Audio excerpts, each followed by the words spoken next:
Le cours de l'or à 4381 $ le lundi 20 octobre dernier. Pic local ou pic cyclique?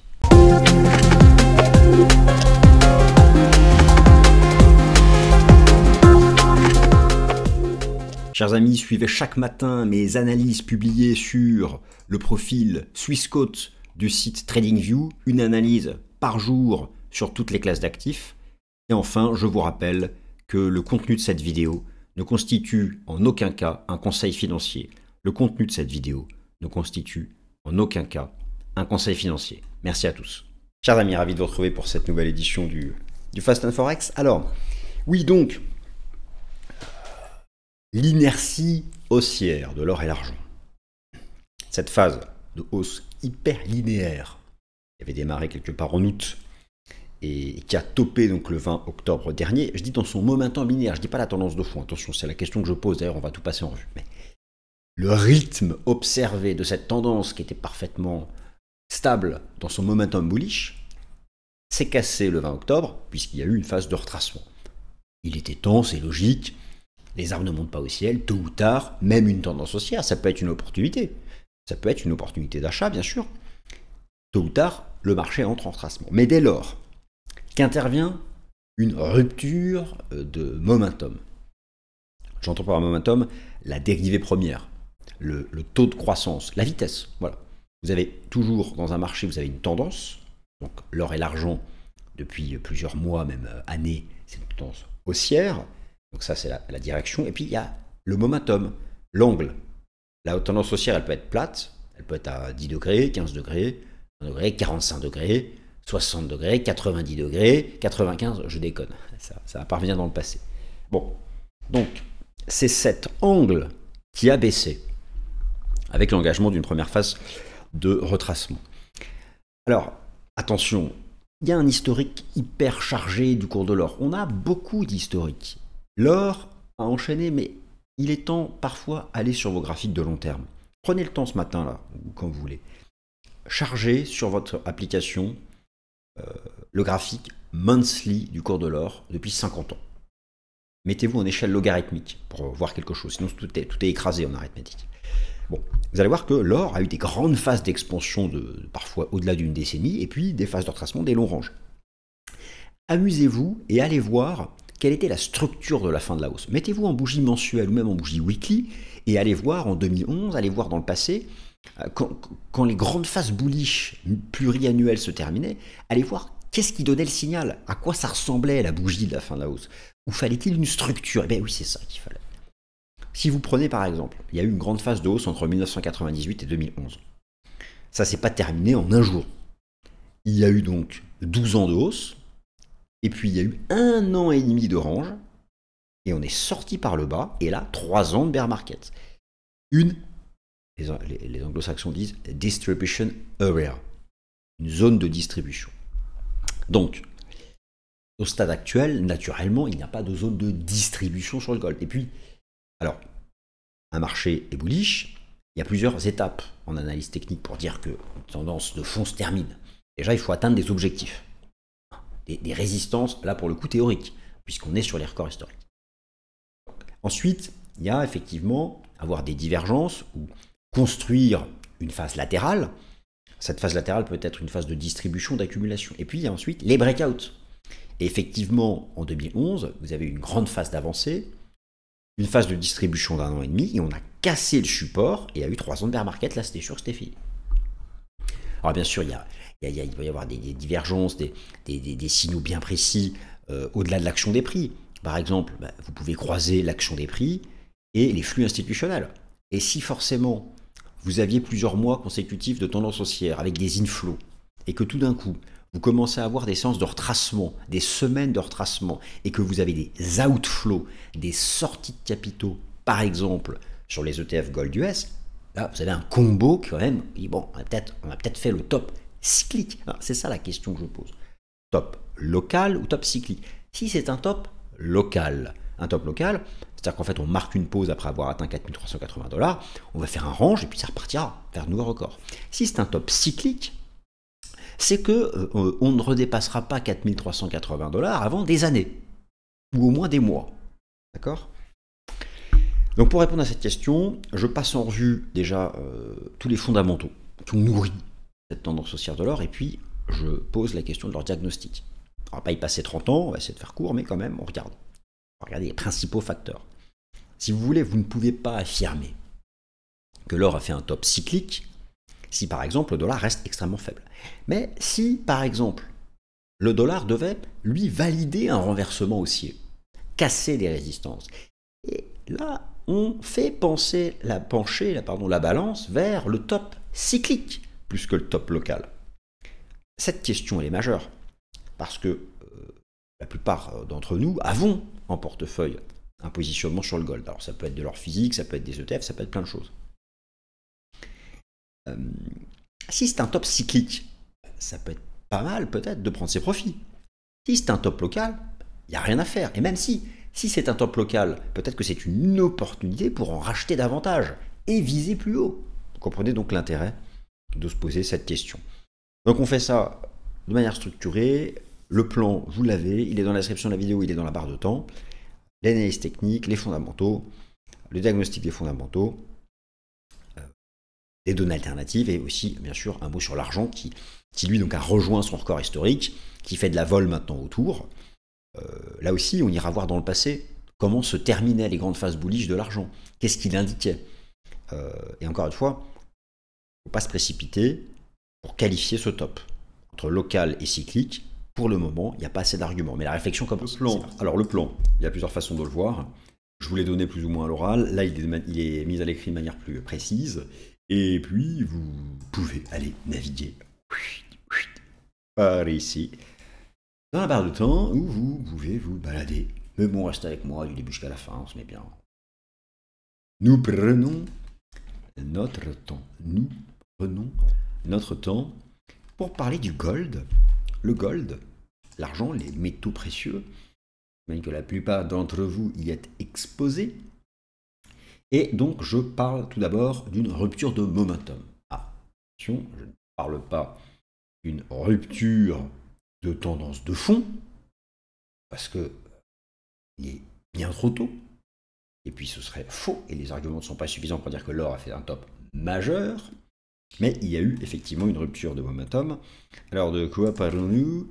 Vous êtes ici sur le graphique de l'or, et par rupture de momentum, j'entends donc que l'or a proposé, donc, d'ailleurs comme il l'avait proposé ici, donc vous avez sous les yeux un graphique qui expose les bougies japonaises en données mensuelles, en données journalières, autant pour moi. Ici vous avez par exemple une phase linéaire, un range, un long range préparatoire, un range qui s'est construit de avril à fin août, et puis là vous avez à nouveau une phase linéaire, et donc là, constatez comme moi que donc le mardi 21 octobre, donc le lundi 20, ce fut le sommet à 4380 $, et donc là, forcément, cette séance casse ce momentum. Vous voyez bien qu'ici, c'est une séance qui a avalé les précédentes, et d'ailleurs, elle a donné le point de départ d'un retracement. Alors, la question désormais qui est chère, chacun la chiffre comme il le veut, la question est de savoir, ce rejet, cette rupture de momentum, et on le voit très bien par exemple ici avec l'indicateur technique RSI, qui pendant toute cette phase linéaire faisait un range au-dessus de 70 et qu'on est sorti par le bas, cette rupture de momentum permet-elle de dire que le gold a fait un top cyclique? Un top cyclique, c'est quoi? C'est par exemple ça. Voilà. Top cyclique, c'est ce qui avait été fait en août 2011, après une décennie de hausse. Et d'ailleurs, notez bien que vous aviez eu une phase de distribution. Donc, la phase de distribution avait commencé par une semaine de rupture, une rupture de momentum, un long range, une cassure de support. Et là, le signal de vente était donné en 2013. Et derrière, vous avez eu 3 ans de bear market. Donc, l'idée, c'est ça. Il y a donc deux hypothèses. Soit le 20 octobre, l'or a marqué un top local, et ça repart, soit le début d'une phase de distribution, et vous voyez ce que je veux dire. Donc c'est la question qui va nous occuper dans cette nouvelle édition du Fast and Forex. Rupture de momentum, d'ailleurs, qui au passage fut observée au même moment sur l'argent, quitte au passage l'argent, donc temporise après avoir rejoint voyez bien, le sommet historique de 1979, qui est le même sommet historique que 2011, et qui est donc le même sommet historique que 2025. Donc 14 ans après. 14 ans après. Et là, un peu plus. Même beaucoup plus. Bon, ok. Donc déjà, alors sur l'argent, la rupture de momentum est quand même un peu plus ample, puisque là, vous avez eu donc une phase de hausse linéaire, et une séance donne, donc c'était même dès le vendredi 17 octobre, leur tracement. Et puis là, donc ça repart, ça tient les supports. Donc première chose, une rupture de momentum, c'est le début de notre observation. Si vous voulez, pour déterminer s'il s'agit d'un top local ou d'un top cyclique, il faut prendre les choses dans le bon sens. Avec le bon sens et dans le bon sens. Avec le bon sens, c'est de partir de ce qui a permis d'avoir cette tendance haussière. Et ce sont des fondamentaux. Donc, j'ai rassemblé ici, sur ce slide, les données chiffrées qui sont publiques, qui sont communiquées notamment par le Conseil mondial de l'or, le World Gold Council, et qui vous donnent les datas du troisième trimestre 2025. Alors, pourquoi j'ai voulu travailler le troisième trimestre 2025 ? Parce que le troisième trimestre 2025 a vu cette hausse linéaire. Donc, à partir du moment où vous avez cette hausse linéaire ici sur le cours de l'or, et vous aviez eu ici cette hausse linéaire, les séances se ressemblaient. Ici, pendant 3 mois, l'idée de savoir quels étaient les fondamentaux derrière. Ça tombe bien, les données sont publiques. Donc, ces données sont ici sous vos yeux. Au troisième trimestre, vous avez eu donc une envolée de la demande financière d'or, la demande financière à travers les ETF américains, les ETF européens, les ETF asiatiques, et vous avez eu une envolée de la demande d'or des banques centrales. Au contraire, en volume, moins 10% de la demande d'or en joaillerie. Et c'est un peu différent pour la demande technologie ou la demande industrielle de l'industrie technologique qui utilise des métaux précieux, l'or et l'argent, mais globalement ici les datas sont stables. Donc, la phase linéaire du Q3, celle qui a permis d'atteindre un nouveau record, celle qui a permis de rejoindre les 4380 $, c'est construit sur quoi? Sur la demande financière via les ETF. Il faut voir ensuite, il faut aller voir dans les détails de quelle zone géographique, et la demande des banques centrales. Alors, tout de suite, là on avance un peu dans la réflexion, à la question de savoir si l'or, ici donc, nous colle un top cyclique ou un top local. La question est de savoir, est-ce que ces deux principaux moteurs de la hausse, que sont la demande des banques centrales et la demande des ETF, est-elle en train de fatiguer? Observez-vous des banques centrales qui arrêtent d'acheter de l'or? Observons-nous des flux qui commencent à quitter les ETF Gold? Forcément, c'est la première chose qu'il faut regarder. Alors, il y a d'autres facteurs. Nous allons les regarder, mais il y a d'autres facteurs qui comptent. Mais retenez que ce sont les deux principaux. C'est pas la demande de l'industrie de la joaillerie.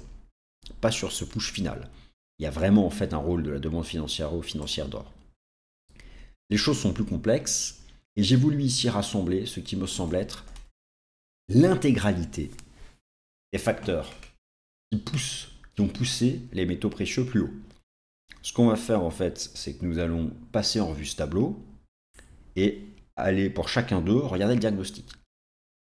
Naturellement, vous ne pouvez pas arriver face à un tableau comme ça multifacteur et dire le facteur numéro 1 c'est haussier, le facteur numéro 2 c'est baissier. Non, la bourse est pleine de nuances. Les fondamentaux sont pleins de nuances. Et les changements de trajectoire, le basculement d'un facteur bullish à un facteur bearish se fait très rarement brutalement en un jour. Par contre, on peut voir les choses se retourner doucement. Et c'est ça qu'il faut commencer à regarder. Le premier facteur, je vous ai donné les chiffres sur le slide précédent, c'est la demande financière d'or. D'ailleurs, au passage, pour moi, c'est le moment de vous rappeler, donc, ici, à l'aide des données du Conseil mondial de l'or, c'est très parlant. Vous avez ici, donc, trimestre après trimestre, ce qui a poussé l'or à la hausse. La demande de l'industrie de la joaillerie, les bijoux, quoi. La demande en technologie, Donc l'industrie technologique, les puces, les microprocesseurs, etc., les semi-conducteurs, la demande d'investissement, la demande des banques centrales. Eh bien, si vous observez les 4 derniers trimestres, troisième trimestre 2025, deuxième trimestre 2025, premier trimestre 2025, dernier trimestre 2024, vous avez 2 facteurs qui dominent. Vous les connaissez, je viens de vous les donner, et là, c'est représenté visuellement. Oui, la demande financière écrase tout. Les ETF. Ces bons vieux ETF. C'est la clé. C'est la clé. On ne peut pas construire un argumentaire sur cette histoire de savoir si l'or a fait un top local ou un top cyclique sans croiser l'action des prix avec les données des ETF. De même, les banques centrales. Le problème des banques centrales, c'est que les données ont beaucoup de retard. Par exemple, je suis toujours dans l'attente là, des données du troisième trimestre. Vous imaginez, c'est un problème. Alors parfois elles communiquent, elles communiquent via des articles de presse, mais ces données sont en retard. Donc on peut quand même globalement considérer que la demande des banques centrales a un rôle pour la tendance haussière de fond. Ce sera toujours un amortisseur. Alors justement, ces ETF, eh bien là, c'est passionnant.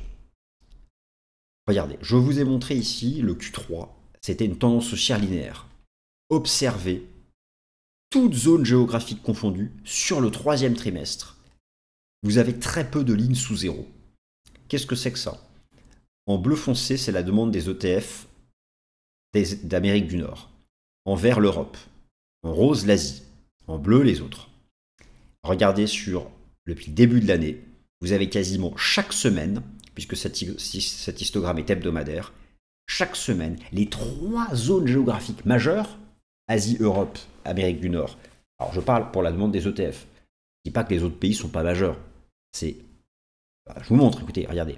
Là, vous avez l'asset under management sur les ETF hors du monde. Bon, l'Amérique du Nord, c'est 270 milliards. L'Europe, 190, l'Asie, 50 milliards. Le reste, c'est 9 milliards. Donc, quand je dis les autres ne comptent pas, c'est parce que dans les faits, ça ne compte pas. Ce n'est pas un jugement moral, humain, etc. C'est juste, ils ne pèsent rien du tout dans les ETF Gold.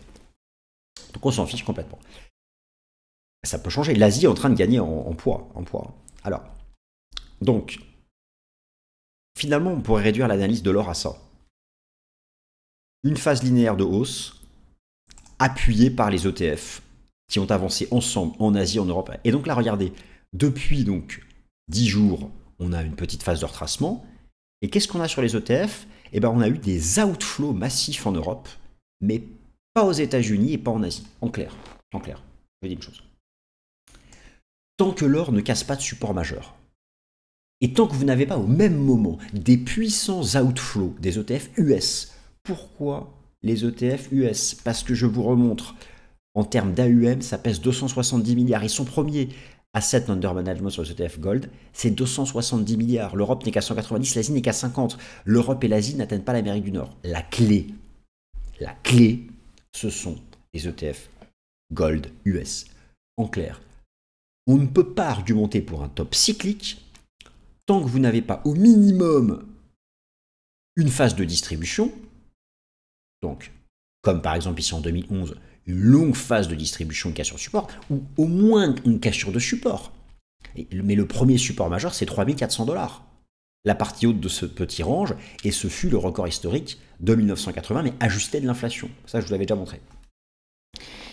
Et en même temps, il faudrait observer plusieurs semaines consécutives d'outflow de cet histogramme bleu foncé qui représente en fait les ETF US. On met Amérique du Nord, mais vous comprenez bien qu'en Amérique du Nord, les US pèsent plus que le Canada. Donc, les US. Ces datas, il y a un décalage de 4-5 jours pour leur mise à jour. Ça, je vais regarder ça tous les jours. Enfin, chaque semaine. Alors, il y a plein d'autres facteurs. Je suis déjà trop long. Mais... Ensuite, vous avez donc le dollar.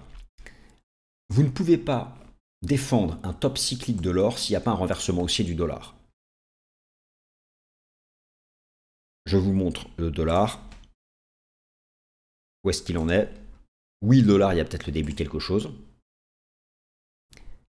Le dollar ici, fin de sa phase de baisse, un range, un breakout des divergences.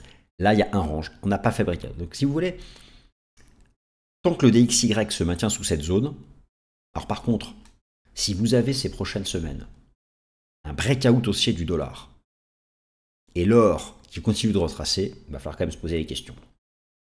Il y a une corrélation inversée historique entre la tendance de fond du dollar et le cours de l'or. D'ailleurs, lorsque le dollar chute, les institutionnels américains vont vers les ETF Gold. C'est une façon de se couvrir. C'est une façon de se couvrir. Alors bien sûr, les taux d'intérêt, alors la corrélation inversée, les taux d'intérêt réels, les taux d'intérêt nominaux, bon, alors, et les perspectives de politique monétaire de la Banque centrale, il y a plusieurs choses. Vous avez tout d'abord, la Fed n'a pas pu être claire sur le cycle à venir des taux d'intérêt. Ils ont fait une baisse de taux isolée. La Fed n'a pas pu s'engager sur un cycle baissier des taux d'intérêt qu'aurait nourri l'or. Au contraire, la probabilité d'un statu quo en décembre est même maintenant à 30%. Le taux obligataire américain à 2 ans tient ce support. Tant que c'est le shutdown, tant que vous n'avez pas de publication des statistiques américaines, il y a un doute. Et derrière, ça peut être donc un facteur de pression pour le cours de l'or. L'aspect ensuite physique et technologique, vous avez vu que l'impact a été bearish sur le dernier trimestre, neutre pour la demande de technologie. Ce facteur est neutre. Les achats d'or par les banques centrales, ça restera toujours bullish. Ce sera un amortisseur quoi qu'il arrive. Ce sera bullish. Et puis l'aspect géopolitique. Alors oui, le Moyen-Orient, oui, etc. Soyons clairs. Tant qu'il n'y a pas la perspective d'un cessez-le-feu d'une paix en Ukraine, la géopolitique restera un facteur bullish. Donc, comprenez que parler d'un top cyclique pour l'or, il faudrait que ça se retourne sur les ETF, que le dollar cache une résistance, que les banques centrales cessent d'acheter ou moins, et qu'on ait une super nouvelle sur la guerre en Ukraine. Pour l'instant, ça on l'a pas. Ça peut-être, et ça on l'a pas, mais il faut commencer à surveiller. Donc, vous voyez que pour l'instant, vous avez compris. Si je devais maintenant répondre à la question de cette vidéo, parce qu'à un moment ou à un autre, je pose des questions, peut-être que je serai capable de répondre. Pour l'instant, je suis obligé de dire top local. Si je vous dis top cyclique, c'est que j'ai un biais. Mais un biais, c'est pas de l'analyse. Donc, pour l'instant, je dois dire top local. Alors, d'un point de vue technique, pour affirmer qu'un marché a atteint un top cyclique d'un top local, vous avez compris que tout d'abord, il faut atteindre des résistances, valider une phase de distribution par la cassure d'un support. Et regardez aussi l'aspect relatif, notamment le ratio cuivre-gold, ce qui est important à regarder. Alors, on regarde ça. Je reviens sur le gold ici. Je me remets en échelle logarithmique. Oui, on est toujours dans cette vague 5 qui n'en finit pas. Oui, on a atteint des extensions. On peut encore en trouver plus haut. Mais on a atteint une double extension, qui est une extension de vague 3 et du bas de la 1, au top de la 3, bas de la 4. J'ai reporté les deux extensions ici. Et ça convergeait vers les 4100, 4200. Ok, d'accord. On atteint des résistances de momentum. Ok, très bien. Mais on voit qu'on peut encore éventuellement aller plus haut. C'est pas suffisant.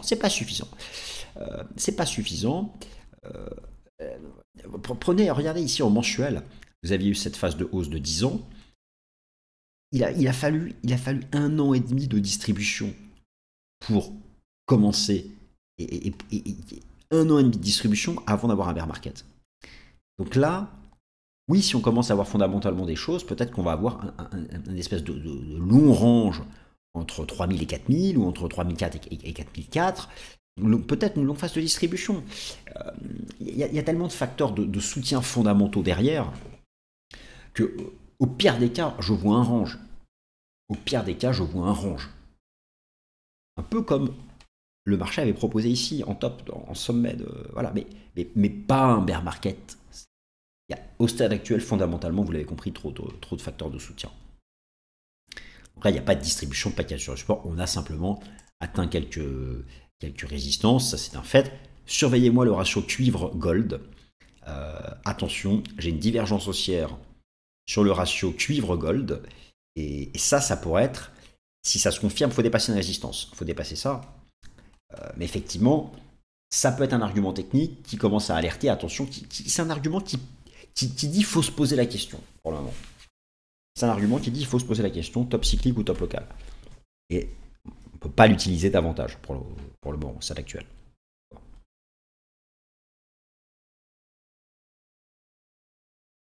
Alors l'argent, forcément, l'argent sera tributaire de l'or.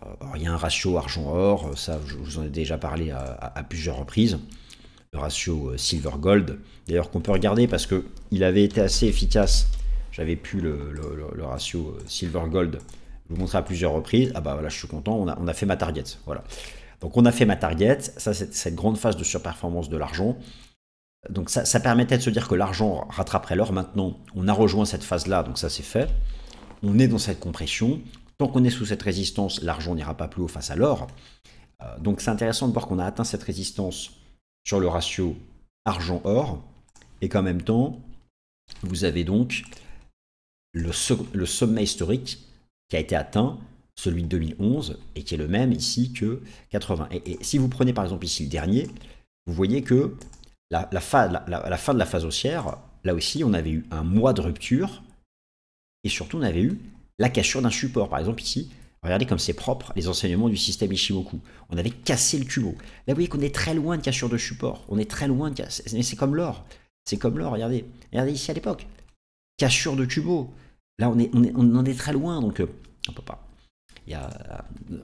Alors, pour l'instant, l'argent n'a pas cassé son sommet en clôture mensuelle. Il peut effectivement rentrer en range, mais s'il fait une cassure, il ira plus haut. Là, je dirais qu'une résistance a été atteinte, c'est tout ce qu'on a comme argument. Donc, on est obligé de dire top local. On ne peut pas dire plus, on ne peut pas dire plus, impossible. On ne peut pas dire plus. Pour résumer, vous avez actuellement, sur les 4 principaux moteurs fondamentaux, aucun, maintenant, ne dit top cyclique. Peut-être le dollar, il faut être méfiant, mais les autres, non. Et d'un point de vue technique, vous avez une condition sur 3 pour dire top cyclique. Donc, c'est top local. Voilà, ce sera la réponse à la question de cette vidéo. Et bien sûr, semaine après semaine, je continuerai de traiter ce sujet. Merci à tous. Ce contenu s'adresse aux personnes familières avec les marchés financiers et les instruments financiers et est fourni à titre informatif uniquement. L'idée présentée, y compris les commentaires de marché, données de marché et observations, ne constitue pas un produit de recherche de la part d'un département de recherche de Swissquote ou de ses affiliés. Ce matériel vise à mettre en lumière les mouvements du marché et ne constitue en aucun cas un conseil en investissement juridique ou fiscal. Si vous êtes un investisseur particulier ou si vous manquez d'expérience dans le trading de produits financiers complexes, il est recommandé de consulter un conseiller agréé avant toute décision financière. Ce contenu n'a pas pour objectif de manipuler le marché ni d'encourager un comportement financier spécifique. Swissquote ne garantit en aucun cas la qualité, l'exactitude, l'exhaustivité ou l'absence de violation de ce contenu. Les opinions exprimées sont celles du consultant et sont fournies à des fins éducatives uniquement. Toute information liée à un produit ou à un marché ne doit être interprétée comme une recommandation d'une stratégie d'investissement ou d'une transaction. Les performances passées ne garantissent pas les résultats futurs. Swissquote, ses employés et représentants ne sauraient en aucun cas être tenus responsables de tout dommage ou perte, directe ou indirecte, résultant des décisions prises sur la base de ce contenu. L'utilisation de marques ou de noms commerciaux de tiers est uniquement à titre informatif et n'implique aucune approbation de la part de Swissquote, ni que le propriétaire de la marque a autorisé Swissquote à promouvoir ses produits ou services. Swissquote est la marque commerciale regroupant les activités de Swissquote Bank SA, régulée par la FINMA, Swissquote Capital Markets Ltd, régulée par la SISEC, Swissquote Bank Europe SA, régulée par la CSSF, Swissquote Ltd, régulée par la FCA, Swissquote Financial Services Ltd, régulée par la MFSA, Swissquote MEA, régulée par la DFSA, Swissquote PTE Ltd, régulée par la MAS, Swissquote Asia Limited, licenciée par la SFC, et Swissquote South Africa Ltd, supervisée par la FSCA. Les produits et services de Swissquote sont destinés uniquement aux personnes autorisées à les recevoir conformément au droit local. Tout investissement comporte un risque. Le risque de perte en tradant ou en détenant des instruments financiers peut être important. La valeur des instruments financiers, y compris mais sans s'y limiter actions, obligations, crypto-monnaies et autres actifs, peut fluctuer à la hausse comme à la baisse. Il existe un risque important de perte financière lors de l'achat, de la vente, du staking ou de l'investissement dans ces instruments. Swissquote ne recommande aucun investissement, transaction ou stratégie en particulier. Les CFD sont des instruments complexes comportant un risque élevé de perte rapide en raison de l'effet de levier. La grande majorité des comptes de clients de détail subissent des pertes en capital lors du trading des CFD. Vous devez vous assurer que vous comprenez le fonctionnement des CFD et que vous pouvez vous permettre de prendre un risque risque élevé de perte. Les actifs numériques ne sont pas régulés dans la plupart des pays et les règles de protection des consommateurs peuvent ne pas s'appliquer. En tant qu'investissement hautement volatile et spéculatif, ils ne conviennent pas aux investisseurs ayant une faible tolérance au risque. Assurez-vous de bien comprendre chaque actif numérique avant de trader. Les crypto-monnaies ne sont pas considérées comme une monnaie légale dans certaines juridictions et sont soumises à des incertitudes réglementaires. L'utilisation de systèmes basés sur Internet peut entraîner des risques importants, notamment mais sans s'y limiter la fraude, les cyberattaques, les pannes de réseau et de communication, ainsi que le vol d'identité et les attaques de phishing liées aux cryptoactifs.